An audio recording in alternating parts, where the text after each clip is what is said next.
आज हम सामाजिक विज्ञान में कक्षा 10वीं उपभोक्ता जागरूकता के बारे में पढ़ेंगे। सबसे पहले तो आप ये देख लीजिए कि उपभोक्ता और उत्पादक दोनों ही एक सिक्के के दो पहलू हैं। जैसे हम कह सकते हैं कि उत्पादक जो उत्पादन करता है, उपभोक्ता जो है उपभोग करता है, जिस तरह से कि नाम से ही स्पष्ट है। इसमें उत्पादक भी उपभोक्ता है और उपभोक्ता जागरूकता।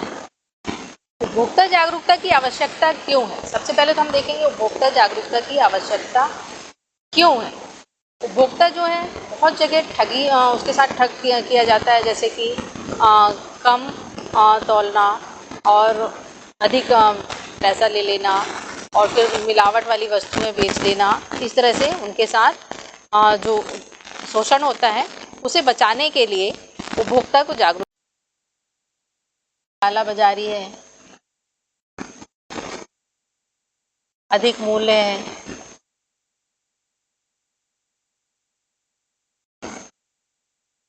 अधिक मूल्य है। इस तरह से क्या है कि व्यक्तियों का जो उत्पादक होते हैं वो उपभोक्ताओं का शोषण करते हैं। अब इसके बाद है हानिकारक वस्तुओं।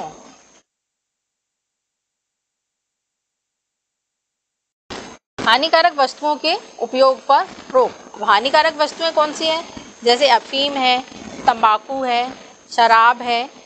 इस तरह से जो हानिकारक वस्तुएं इनको कहा जाता है, क्योंकि इससे क्या होता है, देश को जो है राजस्व की प्राप्ति होती है। इस कारण उसको पूरी तरह से रोकते भी नहीं है, लेकिन इसके उपयोग को कम से कम कर देना चाहिए, रोकने का प्रयास करना चाहिए।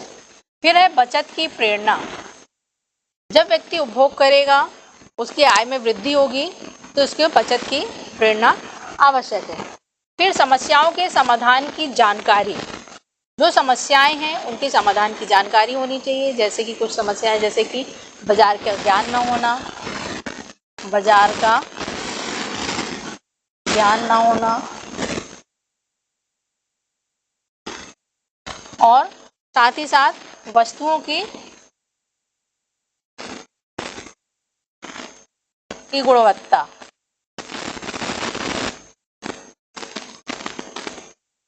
इसका भी ज्ञान न होना, इसके कारण भी समस्याओं के समाधान होना बहुत ही जरूरी है। फिर है स्वस्थ समाज का निर्माण।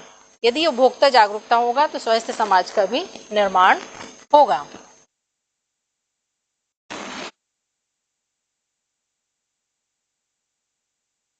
फिर है उपभोक्ता शोषण के प्रकार। अब उपभोक्ता शोषण किस प्रकार से होता है? सबसे पहले है वस्तुओं की ऊंची कीमत के कारण। वस्तुएं जो है वह ऊंची कीमत, पहले जो उत्पादक है वस्तुओं को स्टोर कर लेता है, उसके बाद फिर काला बाजारी करता है, और जैसे ही बाजार में उसकी कीमत बढ़ती है वैसे ही वस्तुओं की ऊंची कीमत वसूलना शुरू कर देता है। फिर है घटिया गुणवत्ता।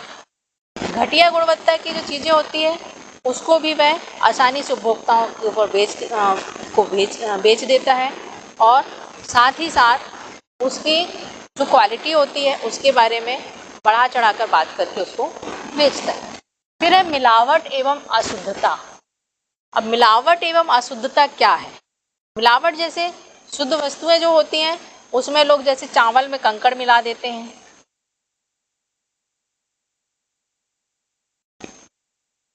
कंकड़, मसालों में कलर,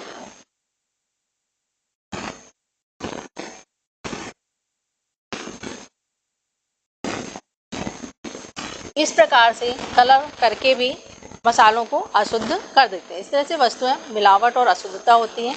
इस प्रकार से भी शोषण होता है। फिर गलत एवं अधूरी जानकारी। वस्तुओं की जो है गलत एवं अधूरी जानकारी रहती, जैसे भ्रामक विज्ञापन के माध्यम से वस्तुओं की अधूरी जानकारी हमें प्राप्त होती है। फिर कृत्रिम अभाव, काला बाजारी और जमाखोरी। इसके कारण भी वस्तुओं की कीमतों में वृद्धि होती है। कृत्रिम अभाव, क्योंकि उस वस्तु को हम क्या इकट्ठा करके स्टोर करके रख लेते हैं, स्टोर करके हम रखते हैं। जब वह बाजार में जैसे ही वस्तु का मूल्य बढ़ता है वैसे ही वह उसे बाजार में उसे भेज देते हैं, या फिर मांग की पूर्ति करने के लिए भेज देते हैं, जिससे कि कीमत अधिक वसूल लेते हैं। फिर नाप तौल में गड़बड़ी। नाप तौल में भी गड़बड़ी। कई बार आप लोग देखेंगे कि सब्जी वाला है, किराना वाला है, वह नापतोल में भी गड़बड़ी करता है या फिर एक तरफ जल्दी वजन रख देगा और उस पर वह जल्दी से निकाल भी लेता है। इससे होता है कि हम नापतोल में भी गड़बड़ी करके उपभोक्ताओं का शोषण करते हैं। फिर बिक्री के बाद प्रदान की जाने वाली सेवाओं का असंतोषजनक होना।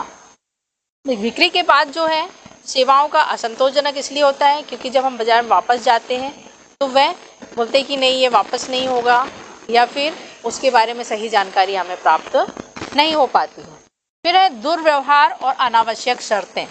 उपभोक्ताओं के ऊपर जो है जो उपभोक्ता वस्तु खरीद के लाता है, बाद में फिर वह उत्पादक या दुकानदार के पास जाता है तो उसके साथ दुर्व्यवहार होती है या फिर उनके साथ अनावश्यक शर्तें लगा दी जाती हैं, जिससे कि वे परेशान हो जाते हैं और उनके इस तरह से उनका शोषण होता है।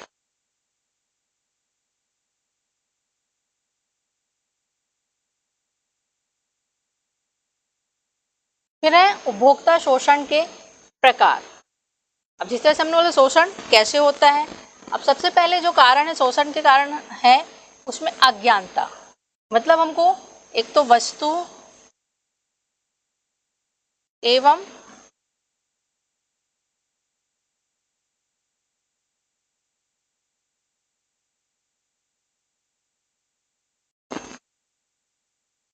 बाजार संबंधी अज्ञानता भी होती है, उसके बारे में हमें कुछ मालूम नहीं होता है और हम व्यक्ति जैसा बताता है उसकी गुणवत्ता हम विश्वास कर लेते हैं और उस वस्तु को खरीद लेते हैं। इस प्रकार से भी शोषण होता है। फिर सीमित जानकारी।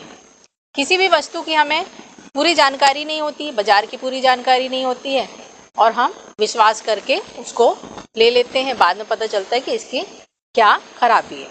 फिर है एकाधिकार।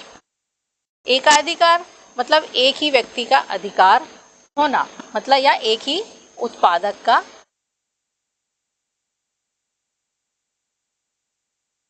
अधिकार। एक ही व्यक्ति का जब या एक ही उत्पादक का जब एकाधिकार होगा तो वह अधिक से अधिक मूल्य को वसूल करेगा। फिर बाजार के प्रति उपभोक्ताओं की उदासीनता। बाजार के प्रति भी उपभोक्ता को उदासीनता होती है क्योंकि वह क्या करता है, बाजार में जाएगा, पूरी बाजार का वह भ्रमण नहीं करेगा, वस्तु की पूरी जानकारी उपलब्ध नहीं करेगा और वह जैसे ही उसे और वह शुरू में ही जाकर उस वस्तु को खरीद लेता है। इस तरह से बाजार के प्रति भी उपभोक्ताओं की उदासीनता के कारण भी उनका शोषण होता है। फिर टेली मार्केटिंग। टेली मार्केटिंग में भी कई बार हम वस्तु मंगा लेते हैं और वह रिफंड नहीं होता या रिप्लेस नहीं होता है, जिससे भी हम उपभोक्ता का शोषण होता है। फिर आकर्षक एवं भ्रामक विज्ञापन।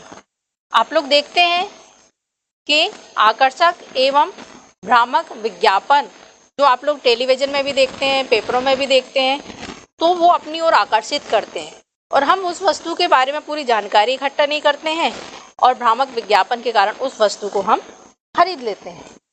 फिर अशिक्षा एवं संतोष की भावना। अशिक्षा एवं संतोष की भावना। अशिक्षा के कारण और जो संतोष की भावना, मतलब जो वस्तु हमने खरीद लिया वो सही है क्योंकि हमारे लिए उपयोगी है, इस तरह से भी संतोष की भावना के कारण भी उपभोक्ता का शोषण होता है।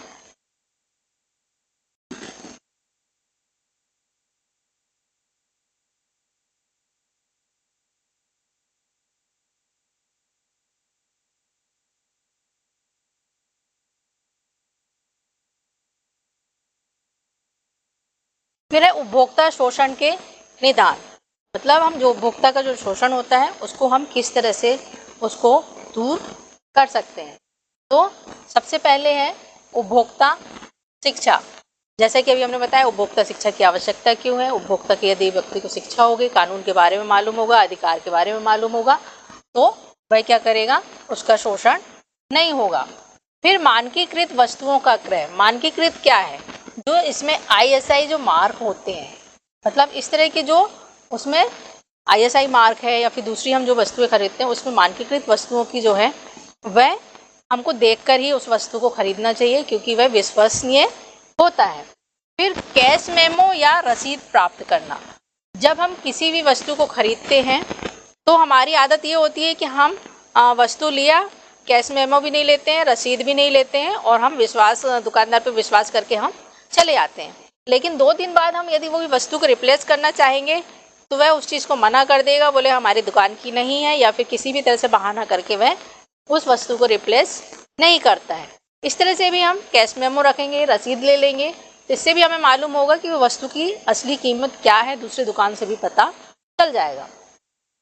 फिर है विज्ञापनों के बहकावे में ना आना। विज्ञापन में जिस तरह से अभी भ्रामक विज्ञापन जो होते हैं, तो हम उसके बहकावे में यदि नहीं आएंगे तो भी हम उपभोक्ता के शोषण से बच सकते हैं। फिर सामूहिक रूप से शिकायत करना। यदि हमारा शोषण हो रहा है या हमारे साथ कुछ गड़बड़ी हुई है तो हमको उससे शिकायत भी करना चाहिए, जिससे कि हम उपभोक्ता शोषण का निदान कर सकते हैं। फिर खराब होने की तिथि की जांच। आप लोग देखते होंगे कि कई वस्तुओं में एक्सपायरी डेट भी लिखी हुई होती है। कई बार हम दुकान से वस्तु लेकर आते हैं, एक्सपायरी डेट देखते नहीं, विश्वास करते हैं और हम वो वस्तु लेकर आ जाते हैं। और कई बार हम वस्तु को खोल लेने के बाद जब हम वापस करने जाते हैं तो वो ये कहता है कि नहीं, ये आपने बहुत पहले लेकर गए थे, या फिर आपने वस्तु खोल ली है इसलिए वह वापस नहीं होगी। इसलिए हमको वस्तु लेने से पहले खराब होने की जो तिथि लिखी हुई होती है वह अवश्य जांच ली